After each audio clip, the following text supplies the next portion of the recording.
नमस्कार मित्रांनो, स्वागत आहे तुमचं आपल्या कृषी अपडेट यूट्यूब चॅनलवरती। राज्यात 5 ते 8 एप्रिल दरम्यान अवकाळी पावसाचा अंदाज हवामान खात्याने दिलाय। कोणत्या परिसरात पावसाचा अंदाज आहे पाहण्यापूर्वी आपल्या कृषी अपडेट यूट्यूब चॅनलला सबस्क्राइब करून शेजारील बेल आयकॉन प्रेस करा।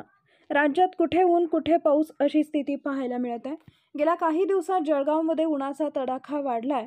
तापमानाचा पारा 41 अंश सेल्सिअसवर गेलाय।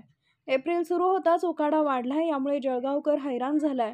मात्र जळगावकरांना उकाड्यापासून दिलासा मिळण्याची शक्यता आहे, कारण हवामान विभागाने जिल्ह्यात पुन्हा अवकाळी पावसाचा अंदाज वर्तवलाय।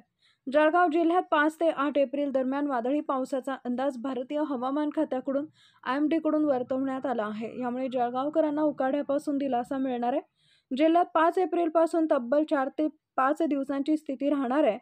केवळ पाऊसच नाही तर ढगांचा गडगडाट व विजांच्या कडकडाटासह वादळी पावसाची शक्यता आहे।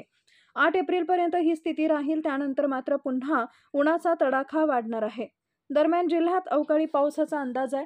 रब्बी हंगामातील पिकांची काढणी जवळपास 90% झाली आहे। येत्या 2 दिवसात उर्वरित गव्हाचीही काढणी पूर्ण होईल, त्यामुळे अवकाळी पावसामुळे रब्बी पिकांना फारसा फटका बसणार नाही। मात्र वादळी वाऱ्याची शक्यता असल्याने केळीला फटका बसू शकतो। यासाठी पुढील हवामान अंदाज पाहण्यासाठी चॅनलला सबस्क्राइब करा। धन्यवाद।